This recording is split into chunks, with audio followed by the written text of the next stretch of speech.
He's fading in and out and rocking back and forth. Hey, good morning. Lots of issues, lots of issues. I have light issues right now, so We always have issues. I blame Zoom. I don't have these issues when I do my show, so I blame Zoom. It's me. It's all me. Hmm. Hmm. You know, but that's why the show's called Trash Talk, because nothing Right? ever goes as planned. No, it really doesn't. I'm too dark right now, and whatever, guys. You just have to enjoy it. But we're glad you're here anyway. Hey, Yeah, the Olympics are wrapping up pretty soon. they are. It's Yeah. been an experience. Have you been watching much of it? Well, yeah, kind of, sort of, not a lot, but here's the thing with the Olympics for me, and this I'm glad you bring this up, is because I'm probably going to get crucified again. I just don't think the Olympics are nearly as important as they used to be. I said it. Look, and here's my thing. It's not about the talent. It's not like, come on. Like, I don't even care if I like the Olympic sport. The fact that they got there, dude, obviously beyond talented, right? And Right. they deserve some love. I Absolutely. I support. But it feels like I remember back in the day, and that's how you know you're old when you say that. And I remember like late 80s, early 90s. I remember being over at my uncle and aunt's house, and my parents were out of town.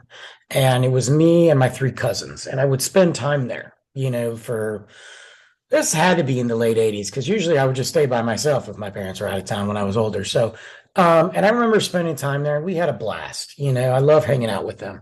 And I remember one year the Olympics were on, and we all ate in the living room to be around the TV. God, I'm getting darker and darker, guys. To get around the TV to watch it. And we had, the kids' table, which was this little cardboard ghetto poker table, you Right. know, and we would watch the Olympics. There's only one TV in the house, and we would watch the But it was Olympics. about this big. No, this is pretty big. My uncle Paul had a at the time one of those massive projector TVs. Okay. Yeah, he was awesome. He's a baller, and but it was a big deal for him, to get it, and it was a big deal for us. It was like, dude, this thing's freaking huge. And we watched it, and I remember really being into it, even into the sports and events that I didn't care about. It felt like it really felt like the world was watching. It felt like everybody was into it. And as time's gone on, and this isn't the only time it's happened, but as time has gone on over the last 10 years, I feel like I'm like, oh, it's Olympic time again. Yeah, Right. okay. Well, and there's a few things. Number one, the time difference. It was very hard because some of these events were you were watching after the fact instead of live because Well, it that's was true. like 12 hours difference. Uh, and I agree with you wholeheartedly. I think going back 10, 20, even 30 years and all, the Olympics were more of a family event. And also, I think it was more about the events. There is so much hype now. For instance, before a track and field event, the commentators are they're talking about the background of the athletes and Sure, sure, uh, which is fine. that's okay. But I mean, for a an event that will last about 9 point whatever seconds, and all they will be talking about it for 30 minutes or so, throwing in a little bit of a training video of what the Hmm. person was going through, and that's important. But today's modern technology, there is so much hype going into a lot of the events that you're kind of saying to yourself, okay, come on, let's get to the event. And also, as we get older, you're sitting on your couch, I'm sitting on my couch. It ain't with the family all around you sharing, some brats and beer and chips and having a good time and talking in between and then getting fired up. I will say that I've been watching I've been trying to follow as much of the men's basketball and the women's basketball because I enjoy that competition, even though it's been a little bit lopsided. Oh The well, I mean, U.S. teams are awesome. but let's be real. Like, it's been a long time since it hasn't been lopsided. I mean, dude, we saw the Right, U.S. Olympics back in the day with Jordan and Isaiah Thomas, and I mean, you can't beat that team. right.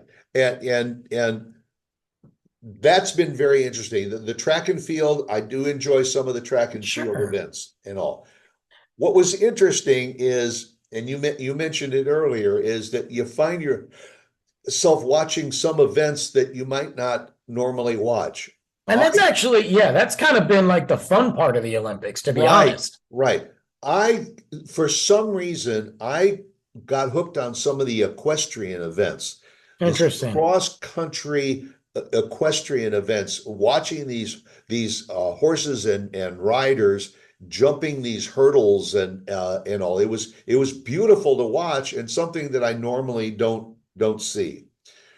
I Uh, think it's well, and one of the things for me is I know you talked about the time difference, and I know that that can have an issue, but I don't it okay, look at the World Cup. The World Cup, 9 times out of 10, there's a massive time difference. And I can tell you from firsthand experience, I was up at 2 o'clock in the morning watching games.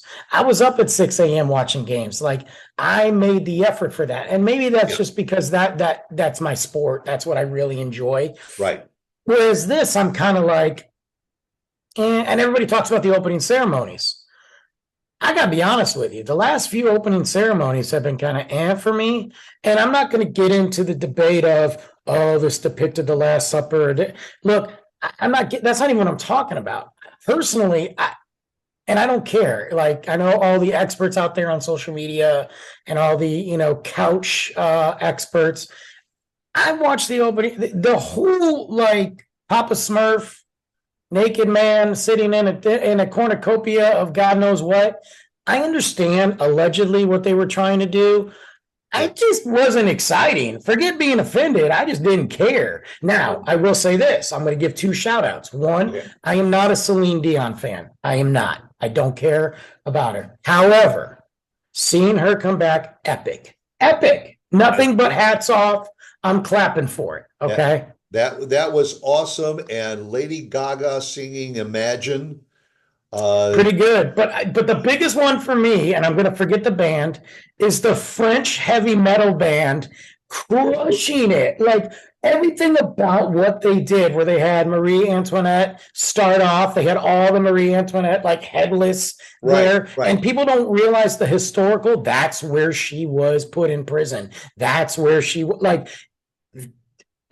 That was awesome. I felt like I was at a WWE event. That was amazing. It was, but what was fascinating about it was so bizarre that it caught your attention and grabbed you. You were watching it Mhm. because as they went from window to window and you So kept cool. seeing the same thing and all, and listening to the music and all, it kind of grabbed you. The issue of that bizarre looking guy with the fencing mask on and all dressed in black that kept running through the Louvre and smashing paintings and the Mona Lisa floating in the river. I'm looking at it and saying, wait a minute. And the other thing that grabbed me, and I texted you earlier about it, was the fact that when I was thinking about how much money went into this production with all these boats on the Seine. And by the way, some of those craft that carried the Olympians and all are amazing looking Sure, sure. watercraft. But the money that was invested just in the opening ceremonies, we're talking millions and millions and millions of dollars and Yeah. hundreds and thousands of participants to do it. That's just before the games even started. And now we got the closing ceremony coming up pretty soon, and that's going to probably be an awesome. What do you think of the cauldron this year? The lighting of the Yeah, cauldron. I mean, yeah. that was pretty unique. That was pretty unique, man. Yeah, that was different this year. Look, I think we all know that, and we can all agree that the greatest part of the Olympics is Snoop Dogg. I mean, let's just be real, man. I was He is, getting yes, ready to say, and he is our ambassador. Like, who would have thought? Like, let's just give a little rundown here. 19 years old, he comes out with the track. I think it's 187 with Dr. Dre. Okay, he's a guest on Dr. Dre. He proceeds to go on through all of his music, The Dogfather, Death Row Records, everything he's done. He had a trial for, I mean, like everything. Huge poster man for weed, has his own weed, becomes best friends with Martha Stewart, hangs out with Willie Nelson, gets behind Happy Dad, buys Death Row Records, got shoes, creates a cereal, creates a kids album for kids songs, is a granddad now, okay? And now he is the poster boy for the Olympics. And not only is he this is not the first Olympic connection. Him and Kevin Hart commentated the Olympics, which was one of the best things ever. And now he's here running the torch, which looks like the biggest joint in the world. To me, he represented what we want from the Olympics more than anybody. And he was like a kid in a candy store. Yeah, he was lapping up every bit of it. I mean, from the point where you could just see in his face when he was carrying the torch. He was excited. And all that, he was just so filled with emotion doing it, and you're looking at that and you're saying, I thought he was just a rapper. The guy was doing color commentary for badminton, and he knew what he was talking about. Dude is a man. Dude is the man. He studies what he was doing, and he was bouncing from event to event in some of those obscure events. And when you were listening to him, you're saying, how does he know so much about badminton and some of these odd things? I really enjoyed it, and Lester Holt had a great interview with him over there about, and he had fun with it, but he got dead serious about how it was. He was on it, and that's the same thing that they did with Kevin Hart last time. Yeah, he was Snoop, but then all of a sudden he started throwing out facts, and Kevin Hart was like, "Oh my God, what is happening?" And I think that what was really cool about it was seeing him cheer everybody on and just get excited. Yeah. Like he was into the moment. So yeah, it has its moments. I want to look at viewership. I want to see numbers compared to the previous. Now it's a little hard because the way that we view things is vastly different than what we did 5 years ago, 10 years ago. Right. But I would love to know what the draw is, how much money is made. Like, I want to know, is it down or is it just my personal preference right now? Well, my light's starting to come back on. Yeah, it's going to be interesting because I'm sure that there were millions and millions of people that were watching the Olympics, but I doubt that it was on a consistent basis. It can't be. We have it on at work all the time. So we in our break room, and we have a massive, I can't stress that. It's a break room. It's a lounge. Okay. Yeah. Like when I tell you that we're probably living the lap of luxury on break, we are. And for those that take breaks, but when you get a break. Yeah. So we have a massive TV, 70, 60 something inches. Yeah. And we actually have 2 of them. Yeah, just in case. And matter of fact, we have 3 of them. But because we have 2 in the conference room and 1 in the break room, but at all times, Olympics are on. So it's been really fun to catch it. And it's been really fun. We did this for the World Cup too. I spent a lot of time back in that break room during the World Cup.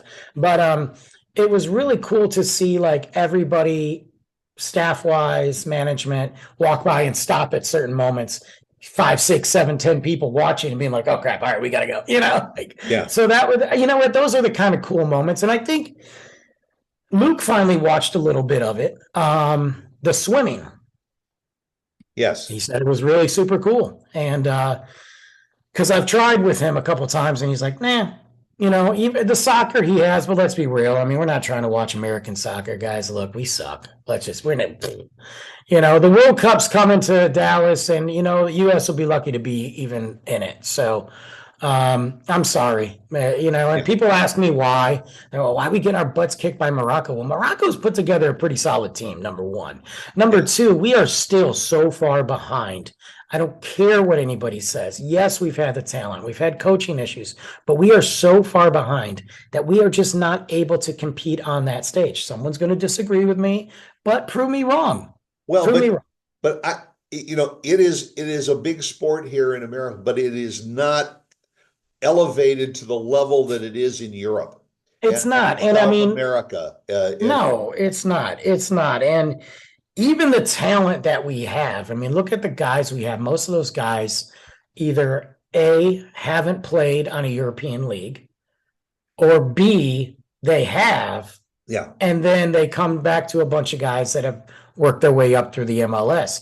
I'm not saying to get on that level. Like, even the worst team on that level is better than 90% of the teams out there. But look, we got stomped, by Morocco. Yeah, I mean, it was interesting that there were countries that were in the Olympics that only had maybe 10 members of the Olympic team, but it was a soccer team. of course it is. Hey, did you see the thing with North and South Korea? Yeah. Where they took a selfie together? Yeah. Okay, well, first off, Kim Jong-un ain't going to welcome those guys back home. Okay, he better just stay. They better be like, we're going to stay in Paris. Yeah. But I thought that was really interesting because I didn't even know North Korea was in the freaking Olympics, dude. They can't feed their own people, but they're in the Olympics. Yeah, but do you know what the newest sport in the Olympics was this year that was added? I don't know. I got to go back and just see what break dancing. I need to watch that then. They added break dancing as an Olympic sport. How did I not know about that? Oh my God. Did it already happen? I think so. And I saw some of the previews, but I didn't see. I'm gonna go back and watch it. I'm gonna watch it. I gotta go back and check that out because I want to see what breakdancing is on an Olympic level. I want to see what it is on an Olympic level. I want to see who wins, and I want to know what music they play. Yeah. So right. Maybe Snoop Dogg had something. I want to see some. I want to see some DJs out there. But yeah, it's look, I get it. We have at work. We're doing a massive French wine promotion right now, and that's lasting through the Olympics. That has been fun because obviously the masses are like, "Ooh, French, we're going to buy it because the Olympics." But it's been really fun to be opening up some really fun bottles of French wine and really being able to talk to the guests and talk to them about the French wine and then talk to them about their Olympic experience. Yep. So that's been kind of fun. And get out the bread and the cheese. And that's all you need. French wine, bread, and cheese, and you're good to go. Sit down and watch break dancing or something. Yeah, for sure. Well, I haven't had a drink in 19 days, so I don't know. Oh, so you're going to be ready for it. Yeah. Overdue. I am. Well, but the closing ceremony is coming up within a couple of days and everything, and then you put it on the shelf for 4 more years, or in 2 years we watch the Winter Olympics. Look, guys, let's just really think about the big one stage. Okay, World Cup's coming, guys. Yeah. World Cup's coming, and Brandon will be your guy. And we're lucky because a lot of it's coming to Texas too. I know. I've already been scoping out tickets, and Luke and I will be at a World Cup game. Don't know who, don't care, but we'll be there. Yeah, boss, I can't come in. Oh yeah, I'm not even going to pretend like. I caught something here, but I'll have the day off, regardless. But if for some reason I couldn't, we know I'm not going to be at work that day. We know where you're going to be. Well, yes. We hope we know where you're going to be next Tuesday at 8 a.m. right here again for a new episode of Trash Talk. So go out, make it a good day, folks. And we'll see you guys. We'll catch you then. Bye.